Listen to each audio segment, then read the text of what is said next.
You're listening to The Collected Podcast, bringing you stories that remind us who God is and who we are in Him. The Collected Podcast is a production of Collected Ministries. Follow Collected on social media at Collected Podcast, and be sure to visit thecollectedpodcast.com for show notes and additional content related to today's episode. Welcome to Season 5, Episode 12 of the Collected Podcast. I'm your host, Ben Biondo, and this week I'm bringing you a conversation with Chayil Johnson. He is the executive chef at Community Matters Cafe here in Uptown, and that is just an incredible ministry, and he'll tell you all about that, I'm sure. So Chayil, welcome to the show. Awesome. Thank y'all for having me. Excited to be here. Yeah, I'm excited to have you. And as we get started, I was wondering if you could share a little bit about how you came to know the Lord and how you ended up doing what you're doing now. Yeah, so I kind of feel like I had the very boring standard, growth within my faith. I didn't have that, big revival story or anything, but, grew up originally from New Orleans, grew up in a really big family. I'm one of six. From two loving parents, and we were raised in a Christian household. Taught all of the principles, what it was, and the big thing that we had was we were homeschooled. So my parents had a lot of time and ability to really pour into us. The best way that they felt was to teach us, our understanding of the gospel and the Word, and our personal relationship with God and Jesus.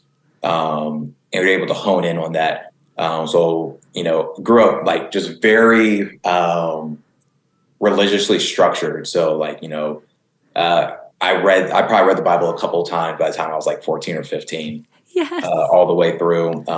Was big into theology, and I'm still very big into theology, but very strongly studied it throughout middle school, throughout high school. The curriculum that we did was Christian based, so just a lot of theological foundation in that. That structure and foundation was always there, just from my upbringing. And I would say probably getting into college, it was the first time I moved away from home. I'm number 3 out of the children, so kind of the middle child. And I was the first and only child to move out of state for school. I moved up here to Charlotte, North Carolina, studied culinary arts at Johnson & Wales. And I would say that was probably the time where the relationship really felt real with me, my relationship with Jesus, because it was I was out of my general comfort zone of what it was. I didn't have my parents immediately there to, obviously we can always call, but to ask questions or to really overview me from decisions and ways of thinking. And it was all very much right there in front of me to make decisions. And so I guess kind of just seeing that really put me in a place of, forcing myself to be in a personal and strong relationship with the Lord, and, having to make hard decisions of, is this what God wants me to be doing right now? Is this, do I feel like I'm moving in this direction? And my professional career kind of started off at a very young age. In terms of, making decisions about my professional career, because I started culinary school when I was 12. Whoa. Yeah. I guess that's the beauty of homeschooling. It is. Yeah. A lot to be able to do a lot of extracurriculars. The school I went to was a very, very professional level of study within all the arts. It's called NOCA in New Orleans. And you can go for a bunch of different arts: media, dance, drama, and acting, set design, creative writing, film, all those things. A lot of the most famous artists from New Orleans went through this high school, like John Batiste, Harry Connick Jr., the Marsalis family, Anthony Mackie. So I went for culinary, and they did the Johnson Wales curriculum because the arts program was created by Emeril Lagasse. Wow. I had what would have been a bachelor's in culinary arts by the time I got to my junior year of high school. Oh my gosh. That's amazing. It's pretty cool, but that really just set the tone for my professional development. So by the time I got to college, I did a lot of fast track programming. So I got my bachelor's degree in about 2.5 to 3 years. So I was very much on the track of like, all right, so what's the next move? And since it wasn't a standard practice or flow of, of that life, it was, all right, I've done all this already. So now what am I supposed to do? I find myself having to trust in God of, all right, am I making the right decision here? Is this what you want? Is this your vision that you have for me?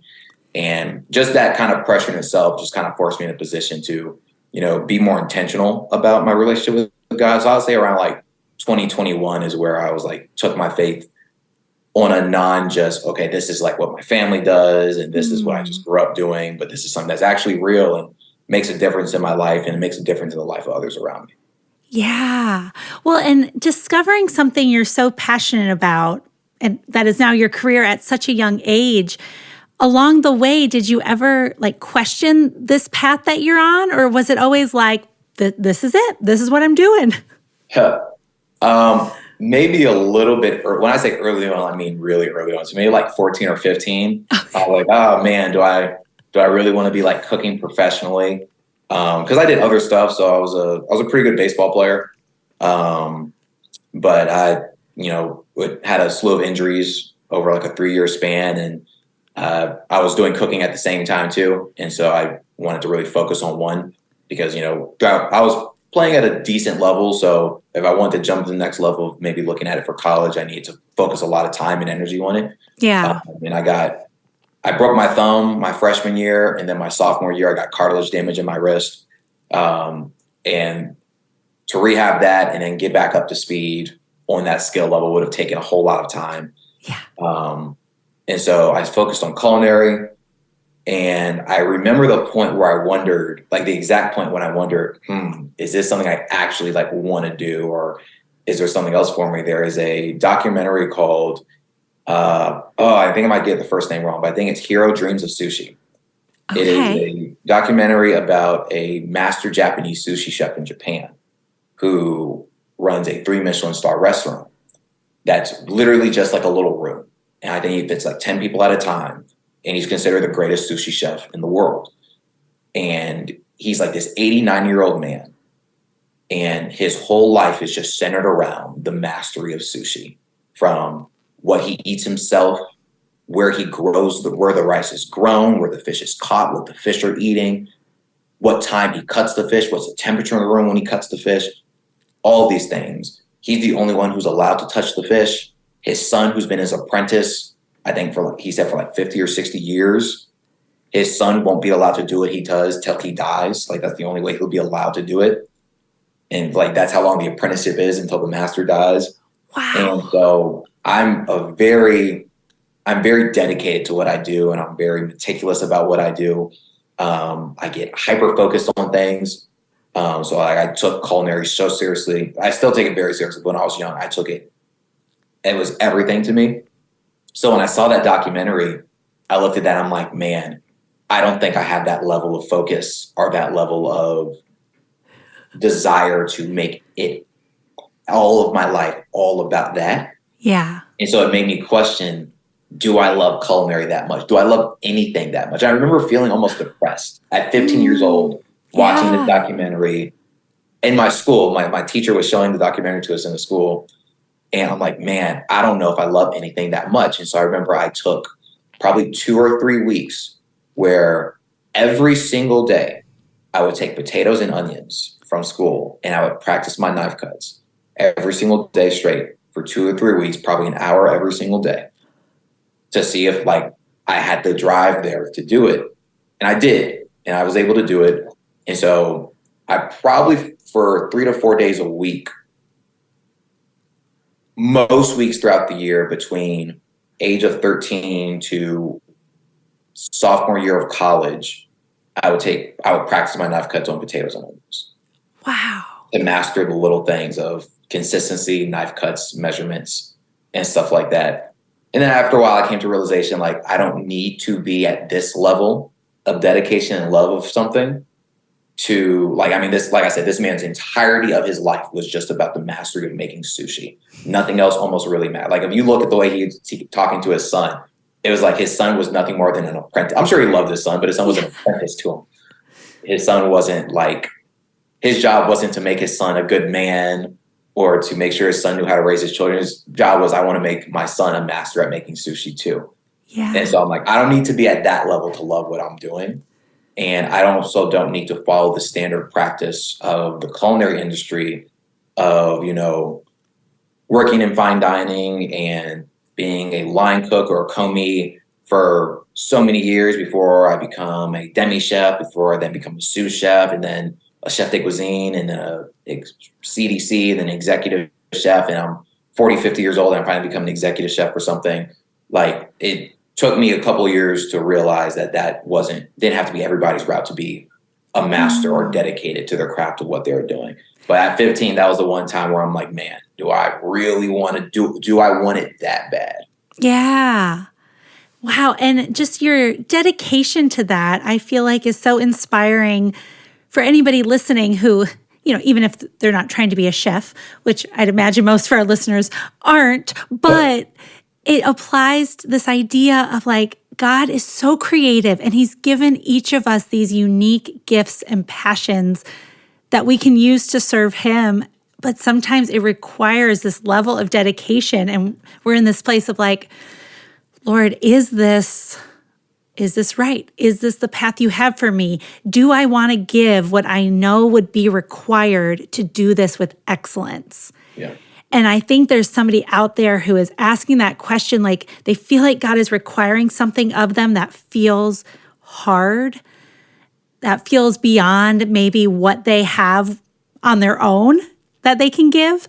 So what encouragement might you have for somebody who's in that place of just wrestling with like, God, you're asking so much of me, and I don't know if I can do it? This is the moments where you have to have faith.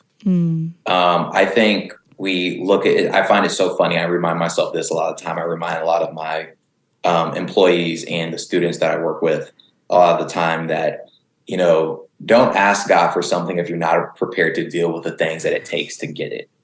So if you pray to God for patience, God's not just going to, it's not like where God's talking to Solomon in a dream and he just grants you with something. If you ask God for patience, God's probably going to send people or things in your life that'll test your patience to grow. If you ask for more faith, God will give you things to help strengthen your faith. Things that strengthen your faith are things that causes doubt and makes you be faithful. If you pray to God for, and this isn't always how it works, but, if you may pray for God for more mental stability or for that better job that you really like, or, hey, God, or something as like, hey, God, I want to be able to run a mile, right? There's work and effort, faith. The word says faith isn't just by works alone. And I think people skip over the part where it says works alone. There is work that still goes into it. Yeah. It's not all one-sided. I think God, it's the blessing of God and Jesus is that they carry a lot of that burden that we would have to otherwise. But there is a level of, okay, now us as a people need to make the decision. Do we want to make this change in our life? Do we want to grow in this? Do we want what we're even asking for? Are we in a place of preparation of what we're asking for? Yeah. So, one of my parents instilled us a lot of principles that we follow by. A couple of them, one of them is practice makes permanent, not perfect. Because if you practice doing something the wrong way multiple times, you're not going to do it perfectly. You're going to do it the wrong way because that's what you practice. Yeah. Yeah. Words matter. Death and life is in the power of the tongue. Speaking, God is so intentional about the words that he speaks and the power of words. So speak love, speak life, not just into others, but also into yourself. Yeah. So positive reinforcement, but also honesty. I'm not going to lie to myself. So I don't have to be like, I wasn't great. I wasn't this savant when I started cooking at 12. Like it was, in New Orleans, like I grew up with a lot of people that were really, really talented and a lot better than me. When I started school, there's a lot of kids that were already working in restaurants at like 13, 14, 15 years old. Some of their parents owned restaurants, which wasn't uncommon at all. And I came in, just because I was interested. So I had no prior culinary knowledge for real. So I had to, really like ask myself, am I willing to work as hard as it takes to get to this level that I want to, or am I just going to kind of like look around at the people around me and be like, oh, no, I'm not as good as them. And that just is what it is. But being able to, not give the negative self-talk of, oh, I'm not as good as them, I'll never be as good as them. But positive reinforcement would be, I'm not as good as them yet. What can I now do to make myself as good as them, or make myself the best of what I can be? Because I'm in the mentality of you're only in competition with yourself every day to make yourself better than you were yesterday at something. And so you don't need to, you don't need to look at anybody else's paper or what everybody else is doing. God's vision of your greatness isn't always what everybody else's is. So me doing really good at what I'm doing may not be Gordon Ramsay or Emeril Lagasse or John Bacchus or Jose Andres or any of these guys who we consider some of the best chefs in the world, right? If I'm comparing myself to them, there's a chance I may never get to that level, and then I should be okay with that. Yeah. But what is the plan that God has for me, and what am I doing to get to that place? And part of it is just discovering what that plan is God has for you, following in line of what it takes to get there, and then staying successful.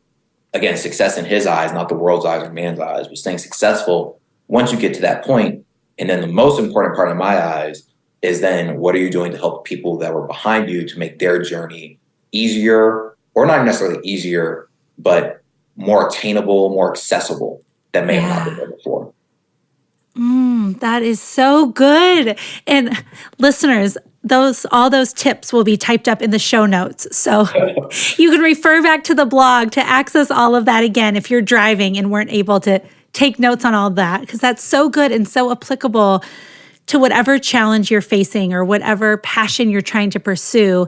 And I feel like there's someone out there that needs to hear that through Christ, you can do harder things than you're giving yourself credit for. Yeah.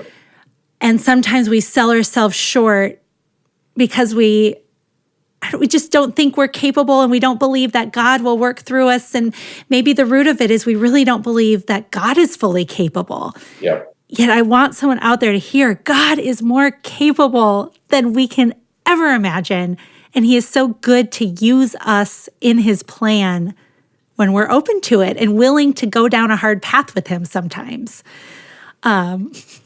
Sorry, I got really fired up. No, yes, absolutely. Yes, Kyle, preach. So you now work at Community Matters, and I was wondering if you could tell us a little bit about what that is and how you ended up there, and just what because now it's also not just a job, but I'd imagine more of a ministry as well. So if you can tell us a little about Community Matters Cafe. Absolutely. So Community Matters Cafe is a extension of the Charlotte Rescue Mission, which is a nonprofit organization that works with men and women in Charlotte who are going through substance abuse and addiction.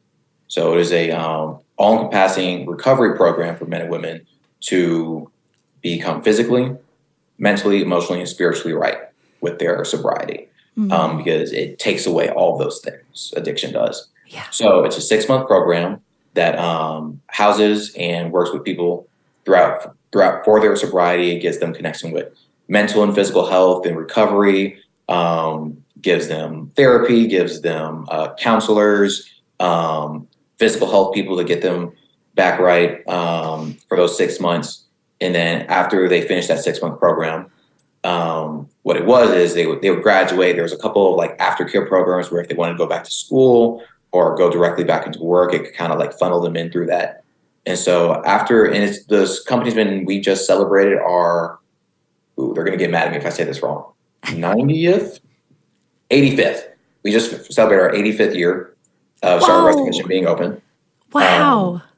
And so, after so long, because at first it just started as a homeless shelter, and then in the 80s and 90s, they realized that the root of a lot of the homelessness was addiction. So that's when it turned from a homeless shelter to a sobriety clinic. And so in 2017, they discovered the higher percentage of the higher percentage of people not maintaining their sobriety after leaving the program. And they discovered that a lot of it was rooted into there was not really a segue or smooth transition for the students after they finish. 6 months isn't a long time for your initial sobriety. The majority of the residents that go through the program, this is their first time being clean in their life. And the youngest age we allow into the program is 18, and then there's no limit to the age after that. But the average age of most of our men and women who were first exposed to hard drugs or alcohol was about 11 or 12. They became consistent users by the time they were 13, and the average age of them being full-on addicts is about 14 and 15 years old. So if you have someone who's in their 40s or 50s, this might be the first 6 months, the longest that they've been clean since they were literally children. Wow. So as you can imagine, 6 months in retrospect is both a long time and not a long time at all. So after that transitional program after that time of being, literally surrounded only by people who are in sobriety and only by people that are actively trying to help you with your sobriety, and then just being thrown into what we call the real world, and where everyone else around you really doesn't care too much about your sobriety. It's just like, we need you to be functioning members of society and work and, do this and don't get in trouble. And they've only known one thing for the majority of their life. That's a very hard ask. A lot of them have no idea how to function in this world without the use of drugs or alcohol. Yeah. And so with that, they wanted to come up with a transitional program to better help and better prepare the students for that. So they came with the idea of the Community Matters Cafe. So in 2018, they broke ground on the same plot of land as the Charlotte Rescue Mission, where the men's shelter is, on West 1st and Cedar Street, right behind the Panther Stadium. So it is a full-service cafe and restaurant that is attached with a life skills program. So the men and women, after they do their 6 months of rehabilitation, they have the choice of joining our life skills program, where they relearn life skills, which we would call like proper communication, learning to manage your stress, better equipping to handle confrontation or negative thoughts and emotions, working with people that you may not like, conflict resolution, all of these little day-to-day things that we go about and function with that might cause somebody who's going through recovery to slip up or resort back to drugs or alcohol. So this is a classroom setting of classes that we teach with these students for those 6 months, because the life skills program is an additional 6 months. While they're also doing that, they're actively working in our cafe program. So full service cafe and restaurant. And for those 6 months, each student will rotate into every single different department that we have. So barista, server, busser, host, dishwasher, line cook, prep cook, pastry assistant. And what makes it different is each manager or staff member is kind of working as an educator towards them. So we're training them in these different departments of how to do the actual job and task at a high level. But at the same time, we take the time and effort for when it's a restaurant, there is stress everywhere. There's an inevitable conflict that's going to happen, whether it's another staff member, another student, a guest. It may be a student fault, it may be a guest fault. It doesn't matter. Stuff's always going to happen. And so what we do is we take this time to reutilize those life skills and to bring them back in to the equation of their life. So it's not like, oh, this happened, boom, you're done. It's, okay, let's pause what's going on. Let's walk through this. What's making you stressed out? Why did you react the way that you react?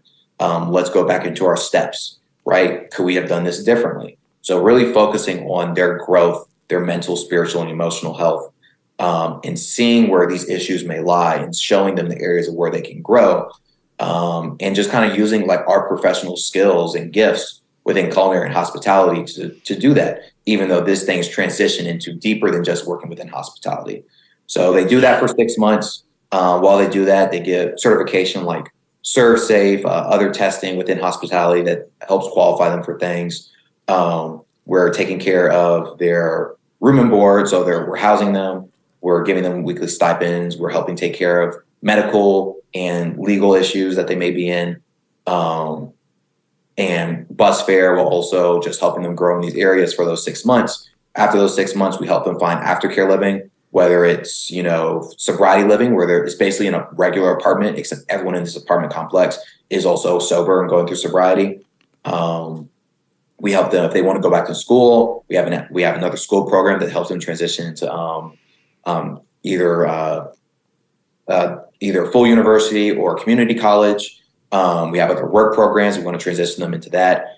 And then before that, we help them with like job interviewing and training and things of that sort. So we really just try to fully equip these men and women to enter society in a healthy way where they feel prepared, where they're not going with fear or panic of the unknown of what am I to expect now? I haven't been normal for so much amount of time, to prove to them and show them that they have the full capabilities of living in this world in sobriety and in our namesake, knowing that there's always a community backing them up and supporting them.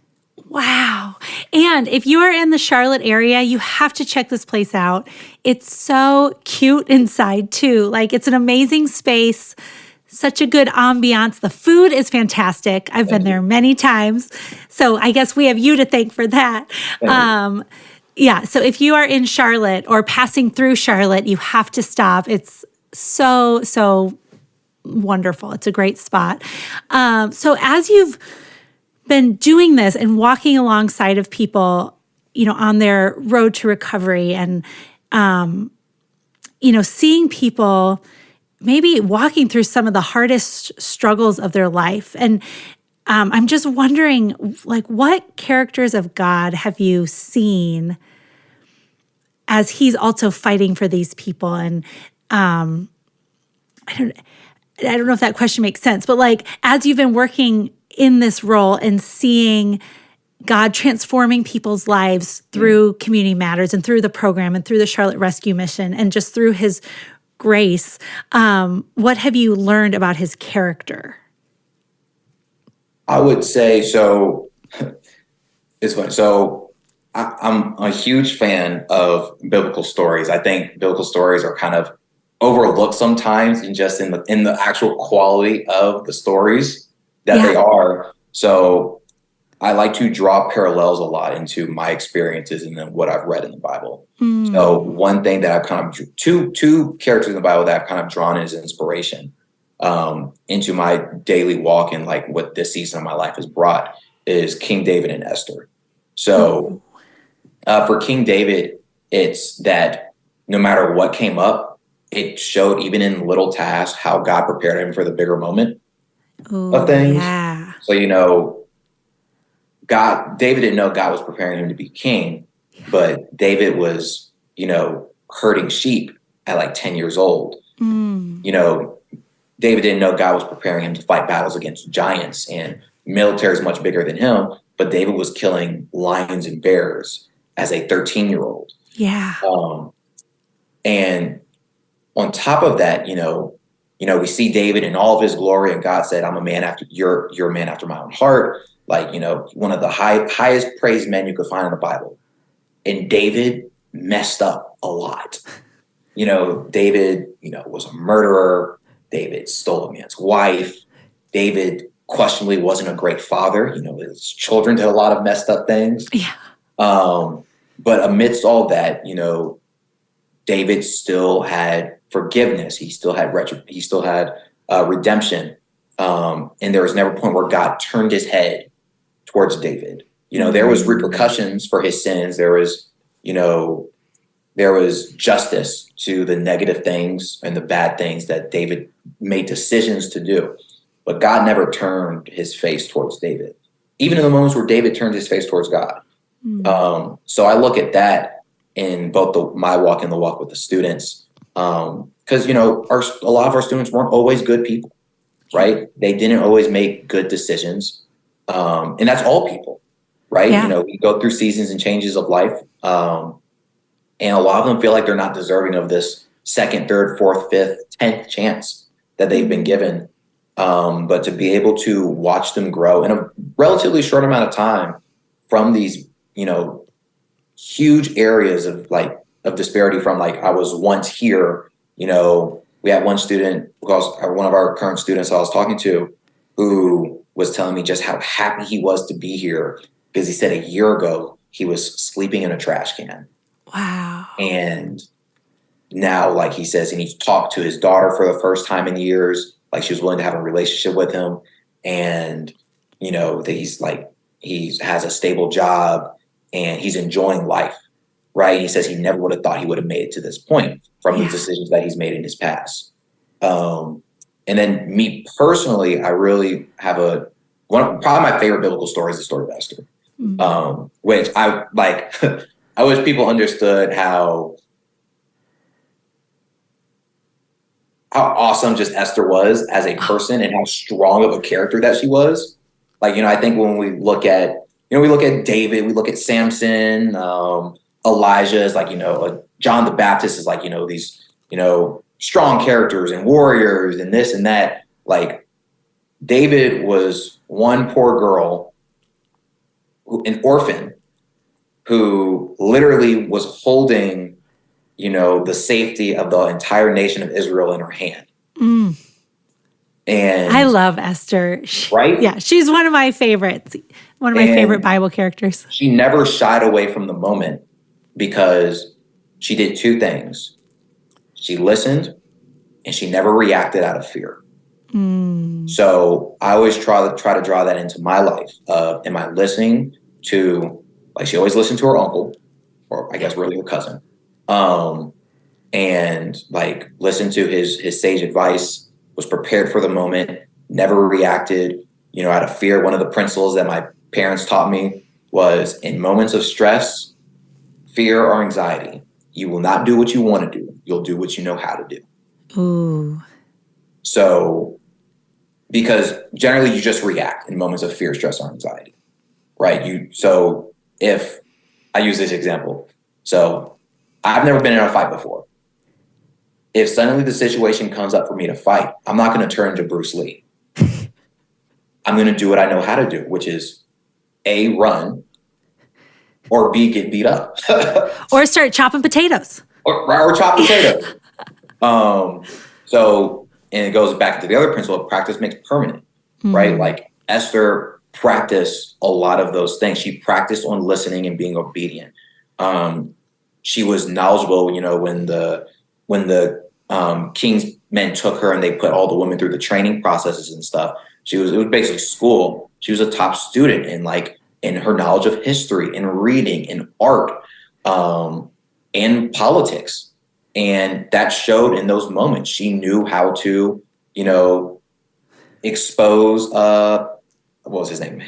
Haman. Yeah. Haman. She knew how to expose Haman. She knew, you know, the right ways of like how to talk to the king. She knew when to take risks, right? So she was like perfect in strategy. She wasn't just like some weak young woman who was a pretty face and got away with, you know, because of that, because like Mordecai told her this and she's like, oh yeah, no, she was very smart. She was intentional. She was strategic. And she made decisions, even possibly at her own, against her own safety. Yeah. For the betterment of her people and the greater for people around her, and to see how that worked out for her. That literally like one of the starts of a line going to Christ.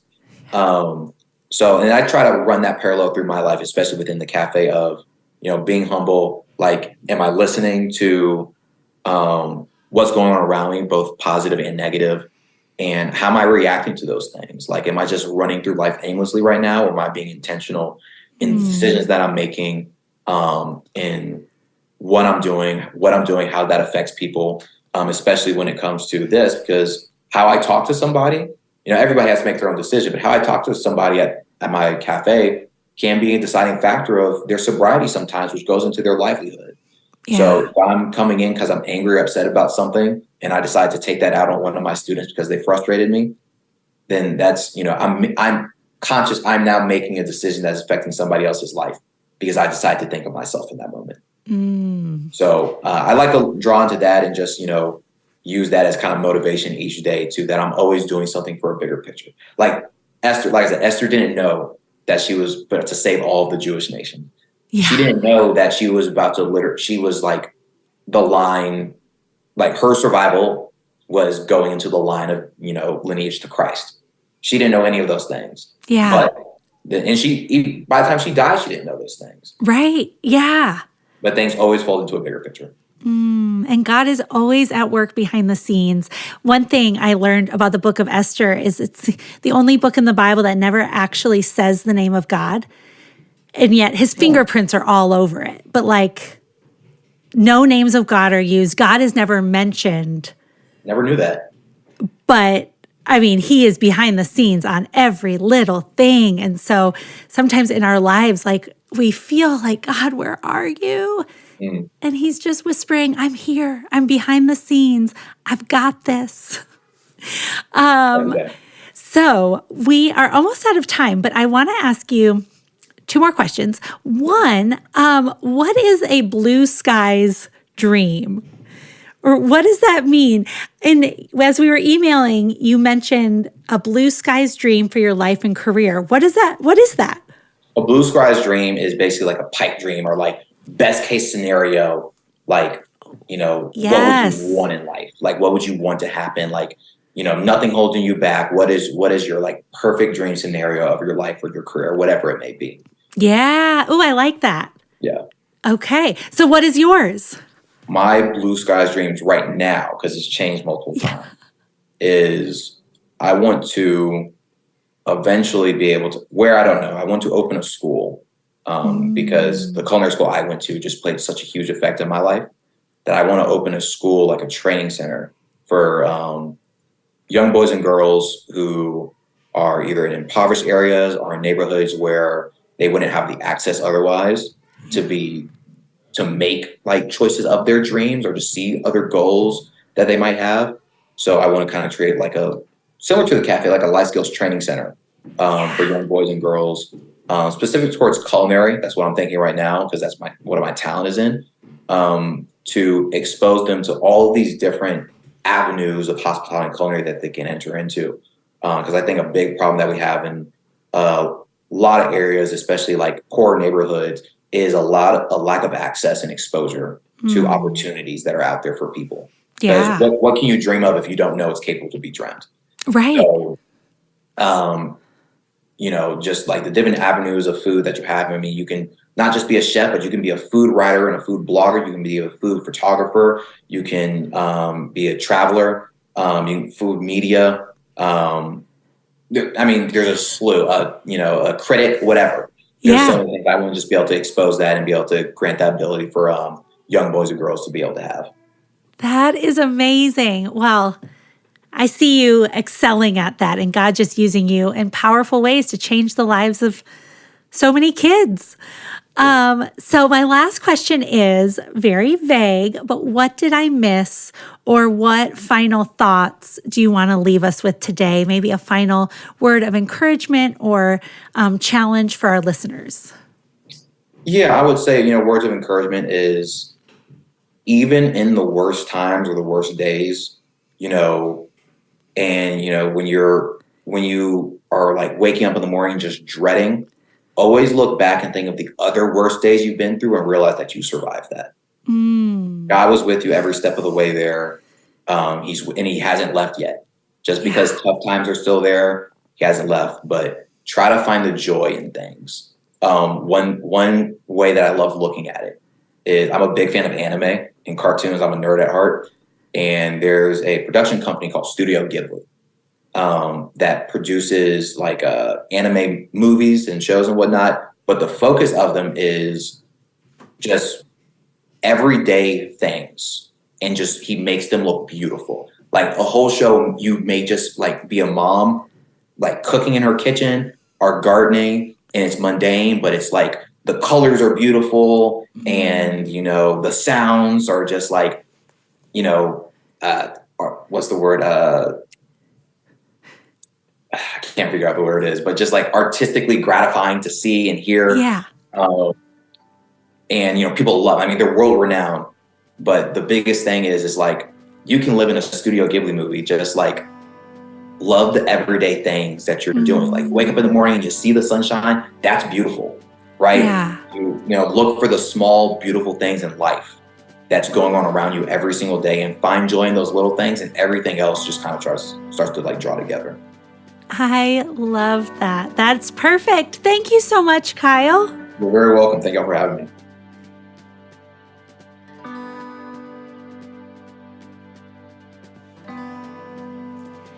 What an amazing conversation with Kyle. I loved hearing the passion that he has for what the Lord has called him to, and just this creative outlet that he's also using for this incredible ministry to change people's lives in our city of Charlotte here. So again, like I said, if you're in Charlotte, go check out Community Matters Cafe. Delicious food, amazing workspace too. If you want to just go hang out there, get some work done, order some coffee and a snack, I highly recommend it. Toward the end there, Kyle mentioned Esther, and I just wanted to share a few other thoughts. I did the Beth Moore Esther study a few years back and then did it again. I mean, it's one of my favorites. And in there, she talks about how Esther did not fulfill her little girl dreams, but she did fulfill her God-given destiny, and how sometimes our lives can look so different from anything we ever expected, but none of it is a surprise to God, and He can use every part of your story for His plan and to accomplish His purpose. And at one point in the study, Beth says, you cannot amputate your history from your destiny, meaning that everything you've gone through, every hardship, every struggle can be used by God for the glory of His kingdom. And that is His redemption, that we can't become the person we're meant to be without every part of our story, even the bad parts. God can use those for His good and His glory and for your good and for the saving of other people. So our stories aren't just for ourselves. They're to proclaim God's name and to draw others toward Him and to show them who He is and how we have overcome because of Him and through Him. The Lord will never leave us hanging, even when things seem confusing or dark or scary. The Lord is near, and He will use every part of your story to accomplish His plans for you and for His kingdom. So I hope that is a little bit of encouragement for you today. I hope you have a great week, and we'll see you next time. Bye. Thank you for listening to the Collected Podcast. Please be sure to subscribe, rate, and review. And if you like what you've heard, we'd love it if you'd help spread the word. Check back here for new episodes dropping every other Thursday. You can follow along on social media at Collected Ministries.